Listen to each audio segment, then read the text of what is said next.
ખેડૂત મિત્રો, આજે તારીખ 14/8/2026ના રોજ ગુજરાતના અલગ અલગ વિસ્તારોમાં કપાસના 20 કિલોના ઊંચામાં ઊંચા ભાવ. રાજકોટ 2000, જેતપુર 1956, જસદણ 1970, સાવરકુંડલા 1940, જામજોધપુર 1930, ગોંડલ 1976, ભાવનગર 1827. 5 વાગ્યે અને 39 મિનિટની આસપાસ ન્યૂયોર્ક કોટન વાયદો ડિસેમ્બર 2026નો 0.90 જેટલો વધીને 84.40 સેન્ટ.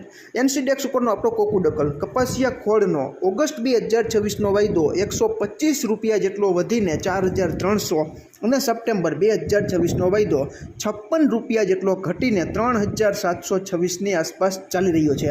ખેડૂત મિત્રો, આપણી શંકર રૂની ખાંડીનો ઘાસડીનો ભાવ 69300થી 68600. કપાસિયાના 20 કિલોના ભાવ 950થી 1050. કપાસિયા વોશ 1635થી 1640 અને કપાસિયા ખોળ જે બ્રાન્ડ આવે છે 60 કિલોની ભરતીવાળી ગુણીનો ભાવ 2800થી 2900ની આસપાસ ચાલી રહ્યો છે. ખેડૂત મિત્રો, અહીં મહત્ત્વની એ બાબત છે કે આપણે જે કપાસિયા ખોળનો ઓગસ્ટ 2026નો વાયદો જ્યારે બંધ થયો ત્યારે 125 રૂપિયા જેટલો વધીને 4300ની સપાટીએ બંધ આવેલો છે અને સપ્ટેમ્બર 2026નો વાયદો 56 રૂપિયા જેટલો ઘટીને 3726ની આસપાસ બંધ આવેલો છે.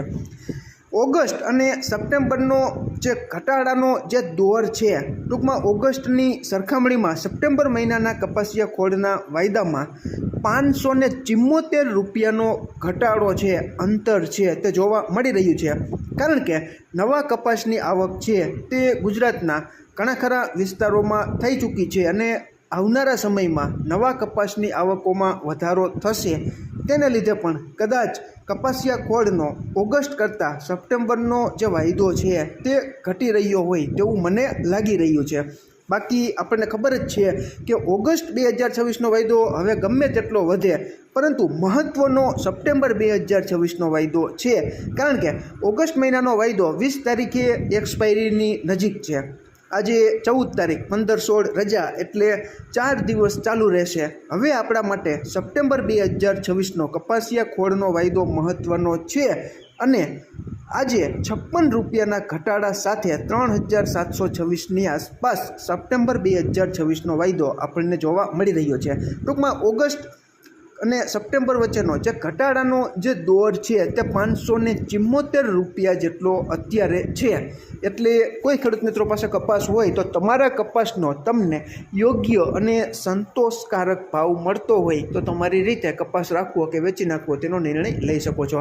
હવે કપાસના ઊભા પાકમાં અત્યારે અમુક ખેડૂત મિત્રોને લીલી પોપટીનો એટેક વધારે છે. લીલી પોપટીનો ઉપદ્રવ વધારે હોય તો ખેડૂત મિત્રો તમે ફ્લોનિકામિડ 50% જેવી મોંઘા ભાવમાં મળતી ઊંચા ટેકનિકલ ધરાવતી જંતુનાશક દવાઓનો છંટકાવ કરીને લીલી પોપટીને કંટ્રોલમાં લઈ શકો છો. બીજું કે થ્રિપ્સ હોય તો ખેડૂત મિત્રો ફિપ્રોનિલ છે, લેમ્બડા સાયહેલોથ્રીન છે, આ ઉપરાંત ઇમિડા અને ફિપ્રોનિલનું જે મિશ્રણ આવે છે તેનો છંટકાવ તમે કરી શકો. આવી નોર્મલ રેન્જમાં મળતી અત્યારે હેવી ઉપદ્રવ વાવણીના કપાસમાં નથી, પરંતુ આગોતરા કપાસમાં હોય તો ખેડૂત મિત્રો તમે મોંઘા ટેકનિકલોનો પણ સહારો લઈ શકો છો. ફૂગનાશકની જરૂર હોય તો તમે ખેડૂત મિત્રો કાર્બેન્ડાઝિમ મેન્કોજેબ છે, ખાલી હેક્ઝાકોનાઝોલ છે, આ ઉપરાંત મેટાલેક્ઝિલ મેન્કોજેબ છે, આવી ફૂગનાશકોનો છંટકાવ કરીને ફૂગના રોગોનું નિયંત્રણ તમે મેળવી શકો છો. આમાં ક્યાંય ભૂલ હોય અને તમારી પાસે નવી અપડેટ હોય તો કોમેન્ટમાં ચોક્કસ જણાવજો. અમે ક્યાં રહી તમારે કપાસ રાખવો કે વેચી નાખવો, ટૂંકમાં લેવડ દેવડ અંગેની સલાહ કે સંગ્રહખોરીની સલાહ નથી આપતા. તમારા ખુદના ભરોસે આર્થિક જોખમ સહન કરવાની શક્તિને ધ્યાનમાં રાખીને તમારે તમારો પોતાનો કપાસ રાખવો કે વેચી નાખવો તેનો યોગ્ય નિર્ણય લઈ શકો છો. ફરી જ મળશું નવી જ માહિતી લઈને નવા જ આવનારા વિડીયોમાં. ત્યાં સુધી આપ જોડાયેલા રહો, માહિતગાર બનો.